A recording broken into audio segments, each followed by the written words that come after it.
کوئی خاتون ہے اب حیض کی وجہ سے کئی دنوں تک روزے چھوڑ دیے، کئی سالوں تک، اور یہ مسئلے کا علم نہیں تھا کہ حیض میں چھوڑے گئے روزوں کو بعد میں رکھنا پڑتا ہے۔ حیض اور نفاس کی حالت میں جو روزے آتے ہیں رمضان کے، جو فرض روزے ہوتے ہیں، اس کو چھوڑنا چاہیے، وہ چھوڑنا ہے۔ وہ روزے نہیں رکھ سکتی، رکھیں گی تو گناہ گار ہوں گی، یاد رکھیے۔ تو روزے اس کو چھوڑنا ہے، لیکن یہ روزوں کی قضا ہے، یہ روزوں کی کیا ہے؟ قضا ہے۔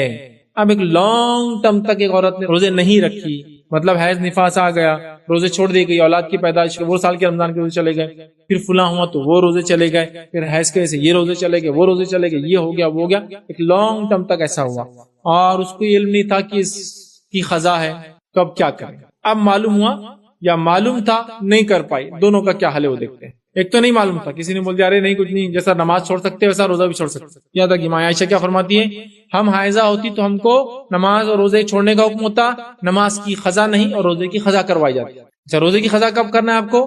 رمضان کے بعد سے لے کر اگلے رمضان کے پہلے تک۔ اور ماں عائشہ فرماتی ہم لوگ رمضان میں روزے نہیں رکھ پاتی حیض کی وجہ سے، مینسز کی وجہ سے، پیریڈز کی وجہ سے، اس کے بعد ہم روزے رکھنے کی کوشش کرتی، یہاں تک کہ کون سا مہینہ آ جاتا؟ شعبان کا مہینہ آ جاتا، تو پتا چلا اگلے رمضان سے پہلے تک کبھی بھی رکھے جا سکتے ہیں، اور اگر اگلا یہ رمضان کے روزے یہ رمضان تک نہیں رکھے گئے تو یہ رمضان کے بعد اب گناہ گار ہو جائیں گے، کیونکہ ایک نماز کا وقت شروع ہونے سے لے کر اس کے خاتمے دوسری نماز کی شروعات تک ہے نا۔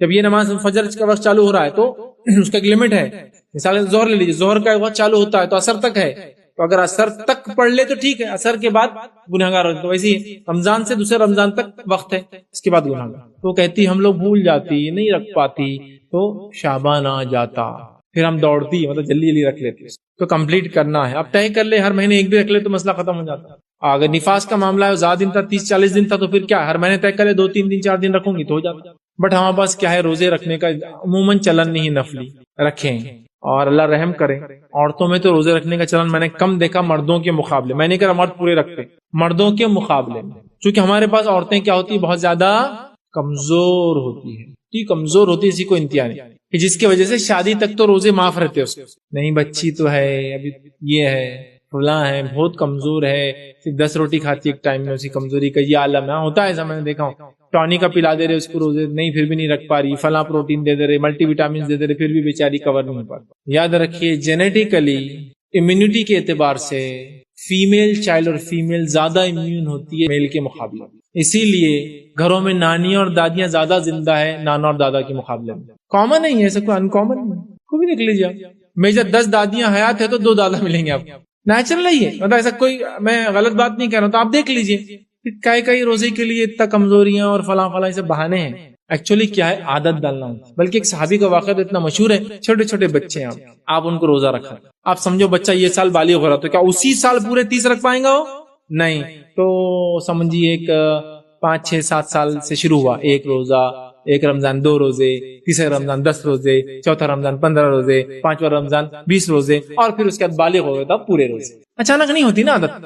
اب ہم لوگوں کے لاڑ پیار کا یہ عالم ہے جس کو انتہا نہیں۔ لاڑ پیار وہ جو بچوں کو جہنم سے نکال کے جنت کی طرف لے جائے، وہ لاڑ پیار نہیں جو بچوں کو جنت کے راستے سے نکال کے جہنم کے راستے پہ ڈالتا، تو نہیں رکھاتے ہیں۔ کئی عورتوں کی زندگی بغیر روزے کی گزر جائے، بہت بری بات، بہت بری بات، ٹھیک۔ تو لمبے عرصے تک روزے چھوڑے ہوئے ہیں، روزے نہیں رکھ رہی ہیں، اب کیا کریں؟ تو یاد رکھیے یا تو لا علمی کی وجہ سے، یا تو معلوم تھا پھر بھی چھوڑ دیا، دونوں ہی کیسز میں قضا روزے رکھنا پڑیں گے، اس کا کوئی فدیہ نہیں ہے، رکھنا ہی پڑے۔ اب ایسی عمر کو پہنچ گئی، رکھ ہی نہیں سکتی، تب علماء کہہ رہے ہیں کہ پھر فدیہ دے دے، 1 دن کے بدلے 1 مسکین کو کھانا کھلا دے، 1 دن کے روزے کے بدلے 1 مسکین کو کھلا دے۔ لیکن کب؟ جب اس کی اب حالت ہی نہیں، 80 سال کی ہوگا، اب یاد آ رہا، اب جسم ساتھ نہیں دیتا، اب تو نہیں ہو سکتا، لیکن کاؤنٹنگ کر سکتی رفلی، ایوری منتھ ایوری ایئر کے 3 days 5 days جو بھی تھا، counting for 10 days 20 years 30 years 40 years 50 years کے چھٹے ایکومولیٹ کر لے، جمع کرے، پھر نکال لے، مجبوری والی۔ لیکن اگر صحت ہے، توانائی ہے، رکھنا شروع کر دیں، اندازن رکھنا لگتا ہے ٹوٹل سمجھو 50 ہوں گے، 5-7 سال کی، 10 سال کی اگر لے لے تو سمجھو 50 جا رہے، تو کاؤنٹ کر لے، اور بس ہر مہینے میں سمجھتا ہوں 2-3 دن رکھنا شروع کر دے تو مسئلہ جبھی حل ہو جاتا ہے۔ عزم پر ہے یاد، عزم پر ہے، خامخواہ کی لادی بھی کمزوریوں نہیں، عزم پر ہے۔ اور جب انسان عزم کر لیتا ہے نا، تو لوگوں نے کیا کیا کارنامے انجام دیا، عزم کر لے، عزم مضبوط ارادہ، پھر اللہ تعالیٰ کی مدد بھی آ جاتی ہے، ٹھیک ہے۔ تو ایسا کچھ ہوا ہو غلطی سے جان مجھ کر. جہالت کی بنیاد پر جہل علم کا الٹ ہوتا ہے, ضد ہوتا ہے, ضد اپوزٹ آف نالج جس کو کہیں گے جہل, جس کو کہیں گے کہ اس کا علم نہیں تھا, اس کا انایجوکیٹڈ تھا اس معاملہ. دونوں کے لیے حل کیا ہے؟ روزے رکھنا پڑیں گے. اب عمر گزر گئی, بوڑھے ہو گئے, تو پھر بہرحال فدیہ دے دیں, یہ مجبوری والی صورت ہے, یاد رکھیں. ٹھیک. اسی طرح جو ہے توبہ اور استغفار کرے کثرت سے. توبہ اور استغفار اس لیے کرے کہ اللہ تعالیٰ انشاءاللہ چونکہ وہ رکھ نہیں سکتی, چاہتی ہے, یا پھر جوان ہے لیکن اتنے روزے باقی رہ گئے کہ وہ بیچاری کرنا چاہتی ہو نہیں پا رہے, توبہ اور استغفار کثرت سے کرے, اس لیے کہ توبہ ایک بہترین ذریعہ اپنے گناہوں کو معاف کروانے کا. اور یاد رکھیے اکثر لوگوں نے یہ کہا, علماء کرام نے, کہ یہ فتویٰ جو کہ مسکین کو کھانا کھلا دے حیض اور نفاس کے بدلے, یہ درست نہیں. یاد رکھیے اصل مسئلہ ہے دونوں کے لیے حل کیا ہے؟ روزہ رکھنا ہی ہے, سوائے اس کے یا اس کی عمر چلی جائے تو وہ پھر کر سکتے. ہم سے قریب جو مہینہ بس آ چکا ہے جس کو ہم رمضان کے مہینے سے جانتے ہیں, اس مہینے کے تعلق سے کچھ باتیں یا چند باتیں رکھنے کی کوشش کروں گا. ویسے تو رمضان کا مہینہ میں سمجھتا ہوں اس کی اہمیت اور اس کی فضیلت کیا ہے ہم سبھی جانتے ہیں, اور اس مہینے کی آمد پر ہی جو ہے انسانی سماج, جو مسلم خاص طور سے مسلم سماج ہے, اس کی حرکات اور سکنات اور اعمال میں تبدیلیاں بہرحال نظر آتی ہیں, اور لوگ عبادت کے لیے اور اسی کے ساتھ ساتھ مال اللہ کی راہ میں خرچ کرنے کے لیے اپنے آپ کو تیار کرتے ہیں اس مہینے کے اندر. اور کیوں نہ ہو, یہ مہینہ ہے ہی اسی خصوصیت کا حامل. بہت سارے علماء یہ لکھتے ہیں کہ اس مہینے کا جو نام رمضان ہے وہ جو عربی کا لفظ رمضان سے آتا ہے, جس کا معنی ہوتا ہے ختم کر دینا یا مٹا دینا.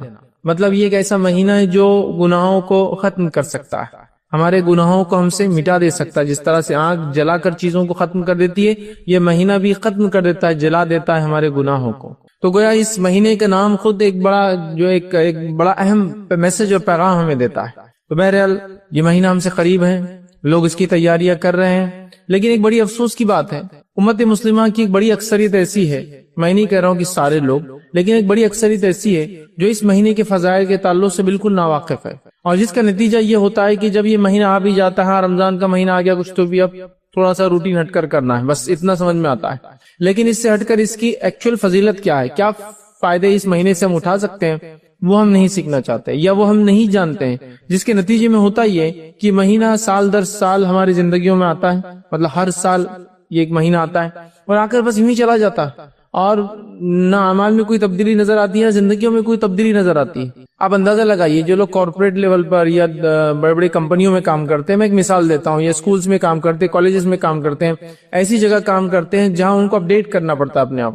تو ہوتا یہ ہے کہ وہ کمپنی, وہ کالج, وہ اسکول ان کے لیے کچھ کورسز رکھتی ہے نا, یا کچھ ٹریننگ پروگرامز رکھتی ہے, یا کچھ اپڈیشن پروگرامز رکھتی ہے. نتیجہ یہ ہوتا ہے کہ ایک مثال کے طور پر کمپنی کے اندر ایک نیا سسٹم آیا, وہ سسٹم کو سکھانے کے لیے 3 دن کا کوئی پروگرام کمپنی نے رکھ دیا. میٹنگ ہوتی ہے, سارے لوگ جمع ہوتے ہیں, اور کمپنی نے جو اپنے سسٹم کو اپڈیٹ کیا وہ اپڈیٹ آپ کو سکھائے جاتے ہیں. وہ 3 دن لوگ آتے ہیں, اس اپڈیٹ کو سیکھتے ہیں. اس کا نتیجہ ہوتا ہے کہ اب اس کے بعد اس سسٹم کو وہ ختم ہونے تک, اگلے سسٹم کے آنے تک چلانا سیکھ لیتے ہیں. مثال کے طور پر آج سمجھ لیجیے ایک نیا سسٹم اپڈیٹ ہوا, 3 دن کی ٹریننگ دی گئی, اس کے بعد یہ سسٹم 2 سال 3 سال 4 سال 5 سال جب تک وہ سسٹم, وہ آپریٹنگ سسٹم, وہ چیز اس کمپنی میں رہیں گی, تب تک کے لیے وہ آدمی اپڈیٹ ہو گیا. تو 3 دن کے پروگرام نے یہ تبدیلی لائی اس امپلائی کے اندر, اس کام کرنے والے کے اندر, کہ وہ پرماننٹلی اپڈیٹ ہو گیا اس سسٹم کے بارے میں, اس کے ختم ہونے تک, مطلب اگلے نئے سسٹم آنے تک. تو 3 دن کی ٹریننگ یہ کمال دکھاتی ہے. آئیے ایک اور مثال لے لیجیے, آگے بڑھتے ہیں اس چیز کو لے کر کہ ٹریننگ کیا ہوتی ہے, تبدیلی کیسی آتی ہے جب انسان کو ٹریننگ دی جاتی ہے, کسی چیز کے لیے مشق کرائی جاتی ہے. دوسری مثال لے لیجیے, آپ چاہتے تھے کہ گاڑی چلانا آپ سیکھیں, فار ایگزامپل 2 ویلر تو نہیں, 2 ویلر عام طور سے لوگ گھروں پہ سیکھ لیتے ہیں, لیکن 4 ویلر ہے جو کہ آپ کے ساتھ اویلیبل نہیں ہے. آپ ایک ڈرائیونگ اسکول میں جاتے ہیں, اسکول میں جانے کے بعد آپ, میں سمجھتا ہوں 15 days to 20 days یا 30 days کا ہارڈلی کورس ہوتا ہے, اور بہت ہی ڈم انسان ہوگا, بہت ہی جس کو ہم کہیں گے مطلب وہ انسان کمزور ہوگا جو مہینے بھر بعد بھی گاڑی نہ سیکھ سکے. آج کل تو دیکھیے آپ بچوں کو گھر میں ہے تو آدھا ٹریننگ تو وہاں مل جاتی ہے, پھر 1 سے 2 3 بار 10 بار چلا لیے تو آ جاتی ہے نا, ایسا ہوتا ہے. 2 ویلر کے معاملے میں تو اس کی بھی ضرورت نہیں ہوتی, محلوں میں سیکھ لیتے ہیں ہمارے بچے. ٹھیک, تو آپ دیکھیے تو 1 month کی ٹریننگ ہوئی, اس کے بعد ماشاءاللہ آپ نے کار چلانا سیکھی. اب جب تک آپ اپنے عقل اور ہوش اور حواس میں ہیں, گاڑی چلانا آپ نہیں بولتے. اب جب تک آپ اپنے عقل میں اور ہوش اور حواس میں ہے, سینسز آپ کے باقی ہے, آپ گاڑی چلانا نہیں بولتے. تو 1 مہینے کی ٹریننگ نے یہ تبدیلی لائی کہ زندگی بھر کے لیے لائف ٹائم آپ نے گاڑی چلانا سیکھ لی، ٹریننگ مشق کروائیں گے.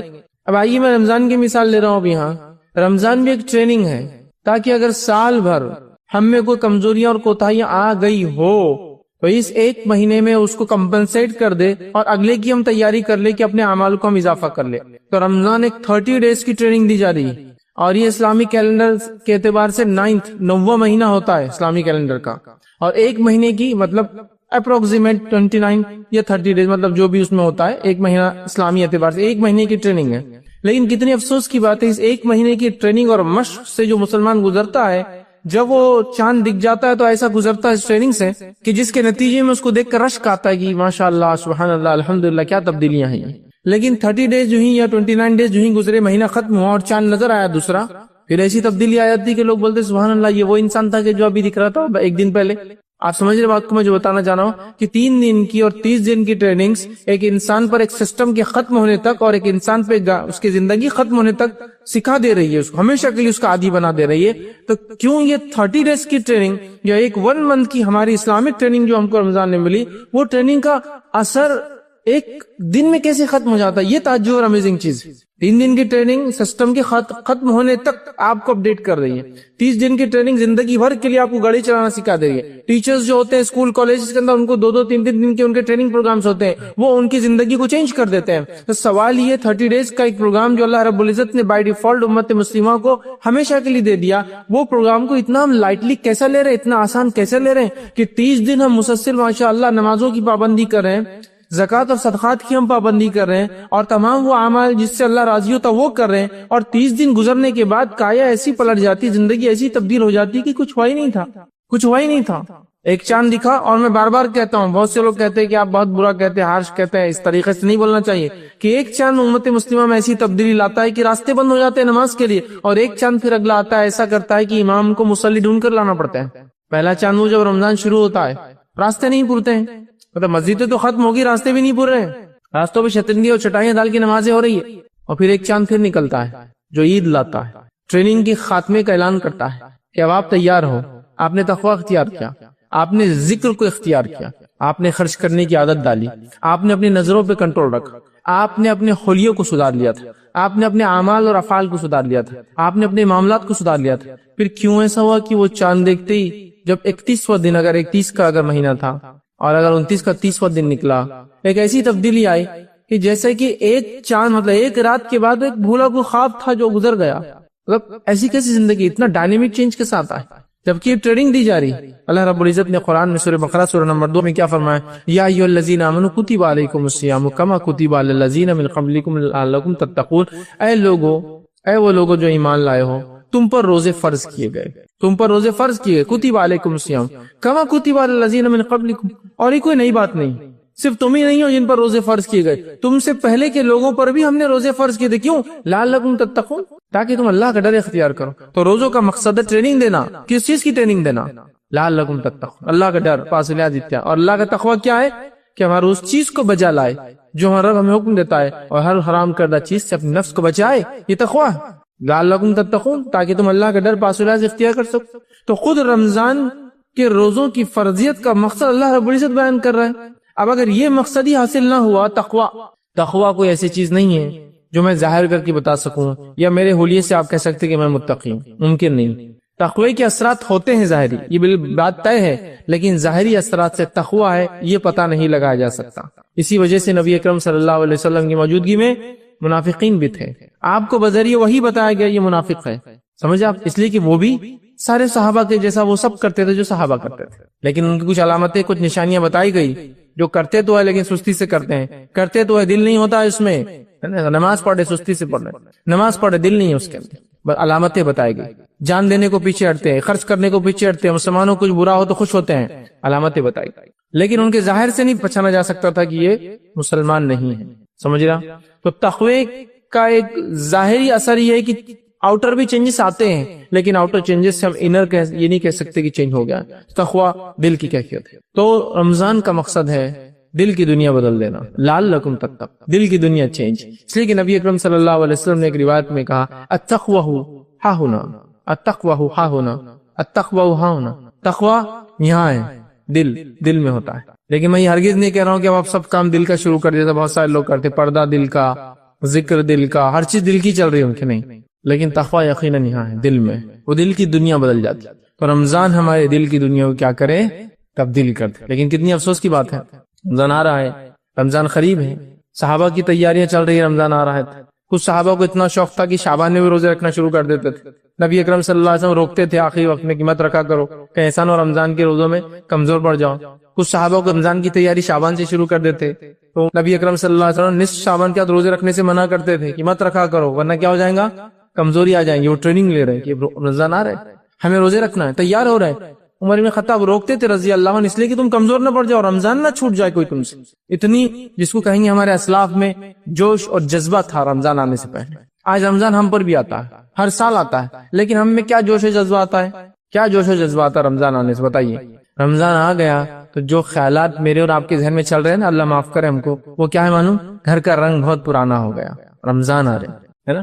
تکیے اور اس کے غلاف کتنے میلے اور پرانے ہو گئے, چینج کرنا ہے. رمضان آ گئے, رمضان آ گئے, چنے کی دال پسا کے رکھنا ہے, اس لیے کہ ابھی اس سے بہت ساری چیزیں جو بننے والی بیسن کے ذریعے وہ سب تیاری کرنا ہے. رمضان آ گئے تو اب مغزیات, اب چونکہ رمضان کے بعد اینڈ ریزلٹ کی تیاری ابھی کرنا ہے نا, مطلب عید کی تیاری, تو سیویاں کہاں سے لی جائیں گی, پلاننگ چل رہی ہے, ڈسکشنز ہو رہے ہیں, اس کے لیے کانفرنسز رکھی جا رہی ہے, گھر میں عورتیں جمع ہو رہی ہے, فون پر باتیں کر رہی ہے کہ کیا کرنا ہے, کہاں سے خریدنا ہے, یہ سب ہے. رمضان میں پھل اور فروٹ ہم کہاں سے لائیں گے, ہے نا. رمضان میں کھانے کی جو ٹائمنگ چینج ہوں گے تو ہماری غذائیات, کیلوریز, جو لوگ کانشیس ہوتے ہیں کہ 2000 انٹیک ہونا چاہیے تو کیسے لی جائے, پوری پلاننگ ہو رہی ہے کہ مغرب کے بعد اتنا, عشاء کے بعد اتنا, رات میں سونے سے پہلے اتنا, رات میں پھر نیند میں اٹھ کے ایک بار اتنا, اور پھر سحر میں اتنا لیں گے, تب وہ جو دن بھر میں لیتے ہیں انٹیک وہ رات میں بھی کمپلیٹ کرنا ہے. یہ ساری پلاننگ چل رہی ہے. پھر عید کے کپڑوں کے لیے extra job, extra work, over time لوگ کر رہے ہیں, کیونکہ عید کے لیے کپڑے ضروری ہے, چونکہ وہ تو واجب ہے نا کپڑے پہننا عید کے دن, اچھے اور نئے بالکل.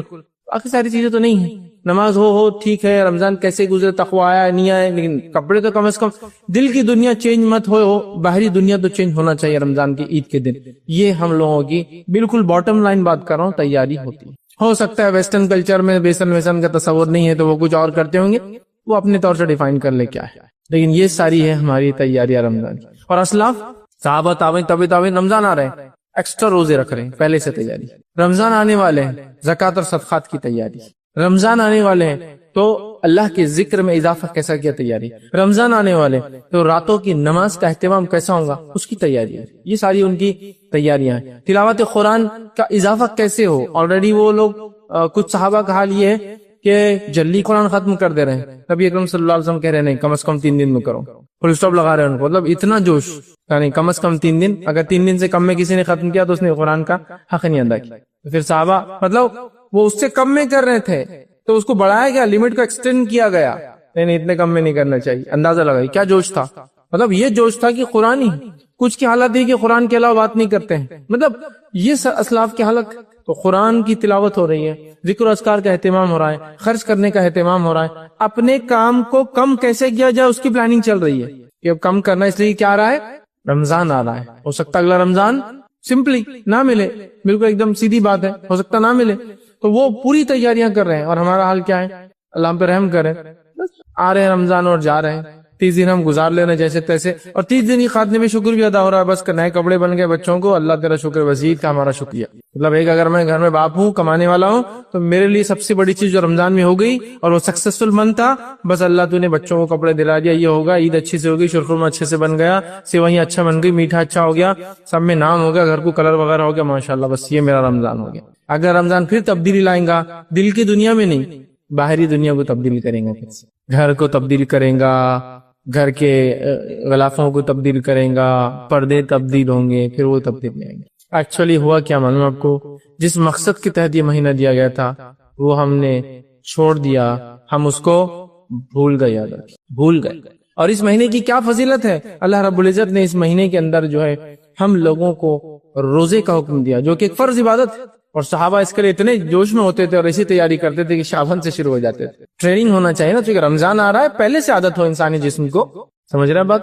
شعبان میں روزے رکھ رہے ہیں. نبی اکرم صلی اللہ علیہ وسلم بھی شعبان میں کثرت سے روزے رکھتے تھے, اور حدیث میں آتا ہے آپ نے سب سے زیادہ روزے رمضان کے بعد اسی مہینے میں رکھے, بہت رکھتے تھے. کبھی تو ایسا ہوتا تھا کہ آپ ڈر لگتا تھا کہ شعبان رمضان ملا دیں گے ایک ساتھ, لیکن آپ پھر آخری دن گیپ دیتے تھے تاکہ صحابہ کو کلیئر ہو جائے یہ شعبان تھا اور اب رمضان ہے. لیکن آپ نے جو ہے ان لوگوں کو منع کیا جو لوگ کمزور ہوتے ہیں یا کمزوری آ سکتی ہے اور شعبان کے روزے رکھ لے تو پھر رمضان کی نہ رکھ پائے. سمجھ رہا؟ تو یہ جذبہ ہے صحابہ کا، یہ اعمال وہ کر رہے ہیں، یہ اضافہ ہے ان کے اعمال میں، یہ زندگی کی تبدیلیاں ہیں. تو اللہ رب العزت نے اس مہینے کو اپنی فرض عبادت روزوں کے لیے چنا، جو کہ اسلام کے ارکان 5 ارکان میں سے ایک رکن ہے، اور اس کا چھوڑنے والا، اس کو نہ رکھنے والے کے لیے بہت خطرناک سزائیں سنائی گئی ہے نا. نبی اکرم صلی اللہ علیہ وسلم فرماتے ہیں میں رات سویا ہوا تھا، 2 لوگ میرے پاس آئے، مجھے اٹھا کر ایک پہاڑ پہ لے گئے، اس کی چڑھائی بہت مشکل تھی، میں نے کہا میں نہیں چڑھ سکتا، وہ مجھے بغل سے اٹھا کر اوپر لے گئے. اوپر لے جانے کے بعد میں نے شدید چیخ و پکار سنی لوگوں کی، اور میں نے دیکھا کچھ لوگ الٹے لٹکے ہوئے، پیر اوپر ہے اور جو ہے سر نیچے، ان کے جبڑے جو ہے چیرے جا رہے. میں نے کہا یہ کون ہے، ان کے ساتھ یہ کیوں ہو رہا ہے؟ تو ان لوگوں نے کہا یہ آپ کی امت کے وہ لوگ ہیں جو افطار جلدی کر لیتے تھے، مطلب روزہ رکھتے تھے لیکن افطار جلدی وقت پہ نہیں ہوتا، وقت سے پہلے. تو روزہ چھوڑنے والوں کا کیا حال ہوگا، اس سے اندازہ لگائیں، ان کے جبڑے چیرے جا رہے تھے اور خون نکل رہا تھا. تو روزہ ایک فرض عبادت ہے. اللہ رب العزت نے رمضان کا مہینہ اپنی ایک فرض عبادت کے لیے چنا، یہ اس کی سب سے بڑی فضیلت ہے، سب سے بڑی فضیلت. لیکن ہم دیکھتے ہیں ہمیں روزوں کے لیے بھی کوئی تیاری نظر نہیں آ رہی. صحابہ کو تو یہ معمول تھا، اسلاف کا تو یہ حال تھا کہ اپنے چھوٹے چھوٹے بچوں کو روزہ رکھاتے تھے اس نیت سے کہ وہ ٹرینڈ ہو جائے، اس لیے کہ ایک انسان بالغ ہو جائے تو نماز اور روزہ سے فرض ہو جاتا ہے. لیکن کیا آپ امید کرتے ہیں ایک بچہ اگر بالغ ہو تو وہ اپنے بالغ ہونے کے اسی سال پورے 30 روزے رکھ پائیں گا، یا وہ بچی، جب تک کہ اس کو پری پلان ٹریننگ نہ ہو. کہ مثال کے طور پر اگر بچہ جو ہے 10ویں سال سے بالغ ہوتا ہے اور وہاں سے اس پہ روزے فرض ہوتے ہیں، تو پھر اس کو کیا ٹریننگ دی گئی کہ 7ویں سال اس نے 2 4 5 روزے رکھے، 8ویں سال اس نے 8 9 10 روزے رکھے، اور اس کے بعد 9ویں سال 15 ایک رکھے. تو پھر اس کو جب وہ 10ویں سال بالغ ہوا تو وہ پورے روزے رکھ سکتا ہے، ورنہ ممکن نہیں ہے کیا اچانک ایک سال آئے اور وہ کہے اب تم بالغ ہو گئے اور کل سے پورے روزے فرض ہیں. امپاسبل ہو جائیں گے، ہارڈلی پاسبل ہے. سمجھ رہے بات کو؟ پھر ہمارے پاس ہوتا ہے بچہ بالغ ہونے کے بعد ٹریننگ شروع کرتا 2 4 سال، اور 14 15 سال کا ہونے تک پھر شروع کرتا پورے روزے رکھنا، اور اس میں عادت ہوئی اور اگر نہ ہوئی تو پھر تو گیا وہ بڑا غرق ہوا. عادت ہوئی تھی اور نہیں ہو سکی تو بس پھر والدین کو بس افسوس ہوگا، اس کو بھی افسوس ہوگا، اور اپنی زندگی چلتے رہیں گی اس کی روٹین. یاد رکھیے وہ ٹریننگ دلاتے تھے اپنے بچوں کو، ہم ٹریننگ لے رہے ہیں اپنے آپ کو، بچوں کو دلا رہے ہیں اس کی. وہ شوق ان میں جگا رہے ہیں کہ ہمارے بچے رمضان آئے تو روزے کے لیے خود ہم سے کہے کہ ہمیں بھی روزہ رکھنا ہے. ہمارے بچوں کو پکڑ کے ہم بڑے بڑے روزے رکھو تو بولتا نہیں میرے سے نہیں ہوتا، کیونکہ ماحول نظر نہیں آتا، اس کو وہ اہمیت نظر نہیں آ رہی ہے. جیسے عید کے کپڑوں کے لیے ڈسکشن چل رہے ہیں، بات چیت ہو رہی ہے، روزوں کے لیے کبھی کوئی چیز وہ سن نہیں رہا اس کی اہمیت کے بارے میں، کیسے رکھنا ہے، نہیں رکھ پائے تو اس کے لیے کیا کرنا چاہیے، نظر نہیں آ رہا اس کو. اور بچے اسی چیز کو اہمیت دیتے، یاد رکھیے، جو اپنے گھر کے ماحول میں یا اپنے سماج میں لوگوں کو اہمیت دیتے ہوئے دیکھتے ہیں. سمجھا بات کو؟ اسی لیے ہر علاقے کے بچوں کے پاس الگ الگ چیزوں کی الگ الگ اہمیت ہوتی ہے. سمجھا؟ یہ ہے، یاد رکھیے، کیونکہ ماحول میں اور سماج میں اس چیز کو ہوتے ہوئے دیکھتے ہیں تو اس چیز کو اہمیت دیتے ہیں. تو یہ فرض عبادت روزوں کا مہینہ ہے، ہم لوگ اس میں ضرور روزے رکھیں. اور اس کا مقصد، روزے کا مقصد، رمضان کا مقصد لعلکم تتقون. تو روزے کا مقصد ہے کہ ہم اللہ کا ڈر اختیار کریں، پاس و لیاز اختیار کریں. رمضان کا مہینہ اسی لیے دیا گیا کہ ہم روزہ رکھیں اور اللہ کا ڈر اور تقوی اختیار کریں. یہ سب سے اہم چیز ہے. یہ رمضان جو انشاءاللہ عزیز اب ہم پر آئیں گا، یہ ہم میں جو ہے ایک پرماننٹ چینج لا دے، ہمارے دل کی دنیا بدل دے، ہمارے معاملات بدل جائے. ذکر و اذکار کا جو ہے ہم نے رمضان میں کیا وہ بعد رمضان بھی باقی رہے. تلاوت قرآن جو رمضان میں کی، غیر رمضان بھی کنٹینیو سلسلہ چلتے رہے. روزوں کی جو عادت رمضان میں ڈالی، بعد رمضان بھی شوال کے 6 اور اس کے علاوہ بھی منڈے اور تھرسڈے جو جمعرات کے روزے کے مادی بن جائے. ایام 20 جو ہے چاند کی جو ہے 13 14 اور 15 کے ہم روزے رکھنے والے بن جائیں. اس کے علاوہ وہ تمام روزے جو نبی اکرم صلی اللہ علیہ وسلم نے رکھے یا رکھنے کا حکم دیا اور تمام ہم کریں. اور اس سے بھی ہٹ کر ہم نفلی روزے رکھے، اس لیے کہ ایک صحابی کو دیکھا گیا کہ وہ جو ہمیشہ روزہ رکھتے تھے، میکسیمم ٹائم روزہ رکھتے تھے. کسی نے آگے اللہ کے رسول کچھ لوگ روز ہی روزہ رکھ رہے ہیں، تو نبی اکرم صلی اللہ علیہ وسلم نے فرمایا سب سے بہترین روزہ داؤد علیہ السلام کا روزہ ہے. وہ ایک دن روزہ رکھتے اور ایک دن افطار کرتے، الٹرنیٹ ڈے روزہ رکھتے تھے داؤد علیہ السلام. ایک دن رکھتے ایک دن نہیں رکھتے. تو جب وہ صحابہ تک خبر پہنچی تو انہوں نے پھر ایک دن رکھنا شروع کیا اور ایک دن چھوڑنا، ورنہ پورا ہی رکھ رہے تھے کنٹینیوس. تو یہ شغف، یہ دھن اور یہ جذبہ جاگ گیا تھا. لیکن بڑی افسوس کی بات ہے یہ چینجز ہم میں نہیں آ رہے. اور رمضان ایک ایسا اہم مہینہ ہے کہ نبی اکرم صلی اللہ علیہ وسلم کے ساتھ ایک خاتون نے ارادہ کیا کہ وہ جو حج کے لیے جائیں گے لیکن نہ جا پائی کسی وجہ سے، چونکہ سواری کی کمی تھی. نبی اکرم صلی اللہ علیہ وسلم دریافت کیا تم آ رہی ہو حج کو؟ تو کہا نہیں میں نہیں آ سکتی ہوں، اس لیے کہ اونٹ 2 ہی ہے، ایک کھیتی باڑی کے لیے ایک پانی کے لیے لگتا ہے. تو میں اگر سفر پہ آ جاؤں گی آپ کے ساتھ حج کے یا چلوں گی تو پھر اونٹ کو مطلب سواری کا کیا ہوں گا، گھر بار کیسے چلیں گا. تو نبی اکرم صلی اللہ علیہ وسلم فرمایا تو پھر تم رمضان میں عمرہ کر لینا، اس لیے کہ رمضان میں کیا گیا عمرے کا ثواب حج کے برابر ہے۔ دیکھیے کتنا افضل مہینہ ہے کہ اس مہینے کی گیا ایک نفلی عمل عمرہ، یہ حج اصغر ہے، چھوٹا حج ہے، اور حج اکبر ہوتا ہے، تو یہ بھی کیا گیا حج اصغر عمرہ حج کے حج اکبر کے برابر ثواب، لیکن اس سے حج ساقط آپ سے ہٹ نہیں جائیں گا، وہ اپنی جگہ باقی ہے، لیکن ثواب درجے کے اعتبار سے، اہمیت کے اعتبار سے، ریوارڈز جو ملنے والے ہیں وہ اس کے برابر ہوں۔ سمجھ رہے ہیں بات کو؟ تو آپ اندازہ لگائیے مہینے کی کیا فضیلت ہے کہ عمرہ جیسا عمل، تو جو عمرے کو جا سکتا ہے، اللہ نے مال دولت صلاحیت طاقت توانائی دی ہے، آج کل تو بہت زیادہ سہولتیں اور آسانیاں ہو چکی ہے سفر کی، میں سمجھتا ہوں، اور قیمتیں بھی جو بہت کم اس میں ہو جاتا ہے، الحمدللہ جو فائدہ اٹھا سکتا ہے فائدہ اٹھا لیں، ہے نا؟ اس لیے کہ ہم نہیں جانتے کب زندگی کی حالت تبدیل ہو جائے، کب ہمارے ملک کی حالت تبدیل ہو جائے، کب وہ ملک کی حالت تبدیل ہو جائے جس کے اندر وہ چیز ہے، یہ بھی ہو سکتا ہے۔ تو آج ساری سہولتیں ہیں، بینیفٹ اٹھا لیجیے، فائدہ لے لیجیے۔ ہو سکتا ہے کل سب کچھ ہو، صحت ساتھ نہ دے، سب کچھ صحیح ہو، مال ختم ہو جائے کہ اب جا نہیں سکتا ہوں، سمجھ رہا؟ تو کرنا چاہیے، حج کو جائے انسان، ہر حج کو نہیں جا سکتا ہے، حالات نہیں ہے، یا حج چونکہ کافی اس میں پیسہ لگتا ہے، تو عمرہ تو جا سکتا ہے، عمرہ کرے کم از کم رمضان میں۔ اسی طرح جو ہے کوشش کرنا چاہیے کہ رمضان کے مہینے میں اعمال صالحہ میں اضافہ کریں۔ اب جو بھی آپ کرتے ہیں نیک اعمال میں اضافہ، کیا کیا نیکیاں ہو سکتی ہے اس کی کوئی فہرست نہیں بنائی جا سکتی، ظاہر سی بات۔ تو اعمال صالح کے اندر اضافہ کرے، یاد رکھیے، بالخصوص ذکر و اذکار کا اہتمام کرے اعمال صالح میں، بالخصوص نمازوں میں اضافہ کرے، مطلب فرض کے علاوہ، بالخصوص قیام اللیل کا ہم اہتمام کریں، ہے نا؟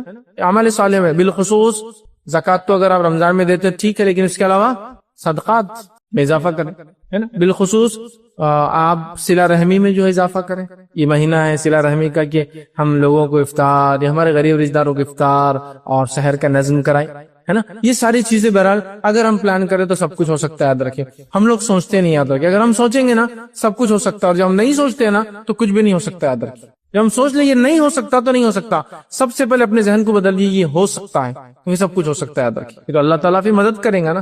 جب آپ سوچ کے بیٹھ کے کچھ نہیں ہو سکتا تو پھر آتی ہوئی بھی اللہ کی مدد آپ کو نظر نہیں آتی، کرنے کا جذبہ رکھیے، سب کچھ ہو سکتا ہے، یاد رکھیے۔ آپ بولیں گے یار میں خود برڈن میں ہوں، مصیبت میں ہوں، دوسروں کو کیا کھلاؤں گا؟ صحابہ کی آپ زندگی دیکھیں، دوسروں کو کھلاتے تھے تو اللہ اتنا دیتا تھا جس کی کوئی انتہا نہیں۔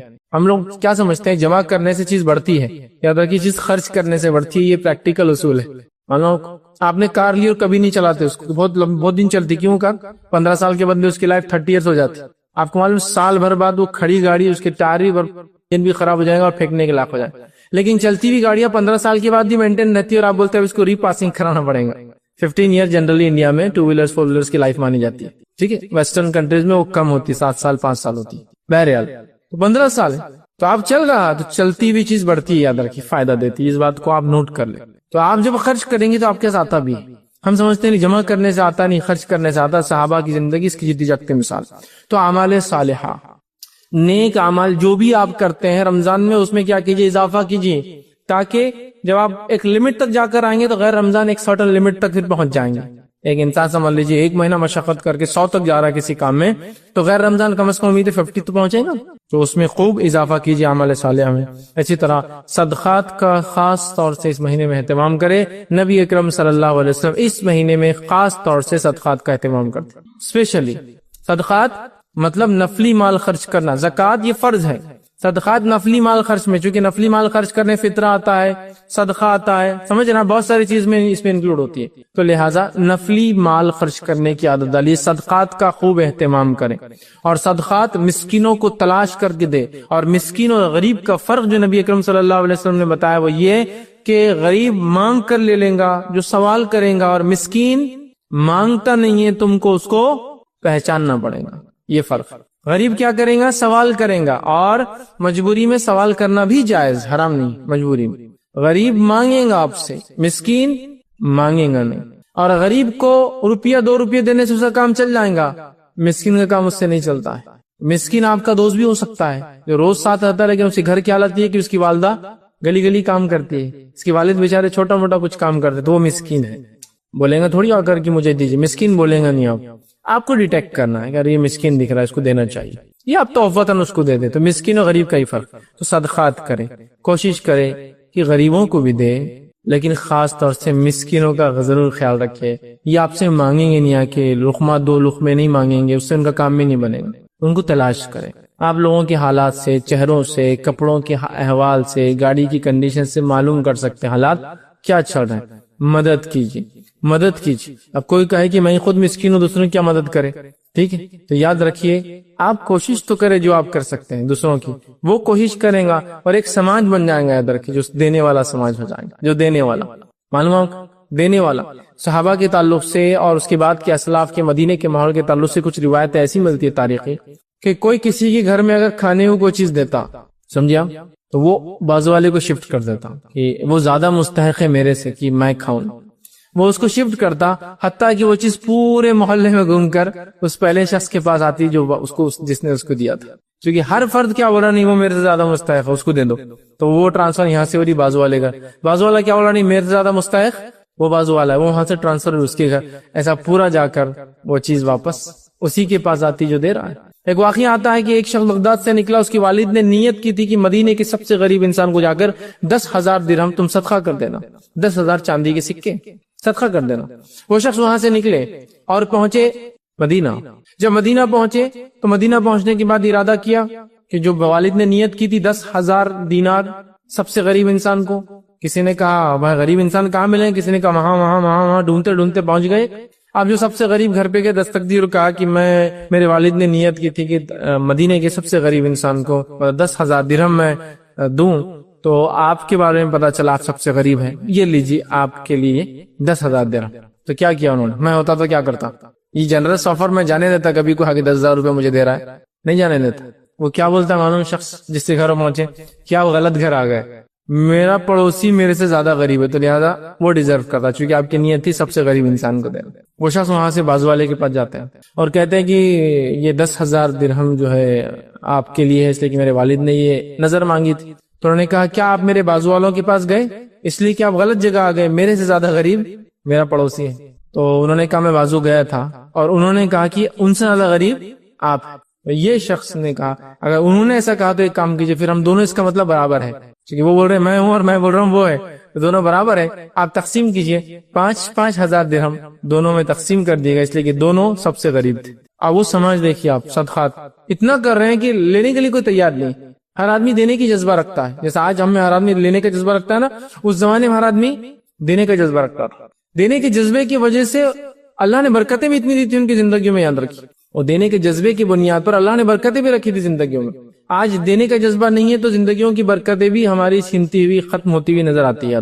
یاد رکھیے. آپ دیکھیے پہلے زمانے میں روپیے پیسے کی بڑی قلت اور کمی تھی, لیکن آپ زندگیوں کے اعتبار سے دیکھیں اور جو کام انہوں نے کیا بہت آگے تھا. ایک انسان ہے, ایک آدمی کماتا ہے ان دا سینس کیش, باقی سارے مشقت کرتے جو کیش نہیں ملتا ہے. کھیتی کا نہ جائے خود کھا لیا, کیش نہیں ملتا. ایک آدھ آدمی تھا جس کو کیش ملتا تھا, وہ ملازمت کر رہا ہے, فلاں اس میں ہے, گورنمنٹ آفس میں ہے, نواب کے دربار میں ہے, ایسا تھا. ایک آدھ کو کیش آتا تھا, لیکن پورا خاندان اور پوری فیملی چل رہی ہے اس میں. آج حالت یہ کہ سب کو کیش آ رہا ہے ہر طرف سے, لیکن حالت یہ کہ سب کو آنے کے بعد بھی پڑتا کسی کو بھی نہیں, کیونکہ دینے کا مزاج نہیں ہے. تو فرق صدقات کا اہتمام نبی اکرم صلی اللہ علیہ وسلم صحابہ دیا کرتے تھے.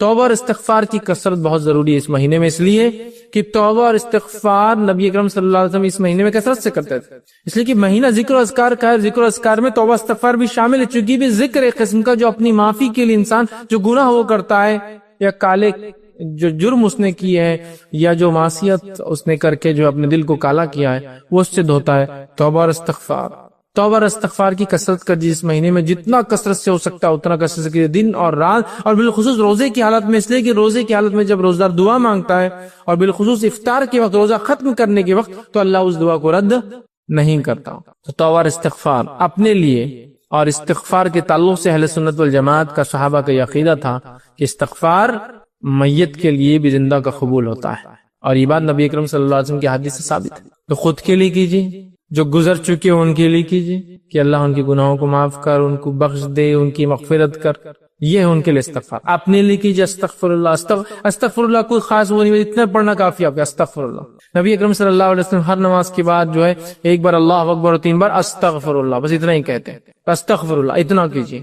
70 سے 100 مرتبہ آپ صلی اللہ علیہ وسلم کہتے ہیں, کرتے تھے. حدیث میں آتا ہے, روایت میں آتا ہے, ایک میں 70 اور ایک میں توبہ استغفار کے لفظ 100 مرتبہ آتے ہیں. تو کچھ علماء لکھتے ہیں جو کہ 100 مرتبہ یاد نہ تو ہر نماز کے بعد 5 بار پڑھ لے 100 ہو جاتے ہیں شام تک. لیکن نماز کے بعد 20 بار استغفار پڑھنا سنت سے ثابت نہیں ہے. 100 کی کوانٹٹی کو کمپلیٹ کرنے کے لیے بتا رہا ہوں. یاد نہیں ہے تو چلو فجر کے بعد 20 بار پڑھ لیا تو زیادہ ہی پڑھی. آپ 100 بار، آپ سے تو 70 سے 100 بار کرتے تھے تاکہ امت کو بتائے.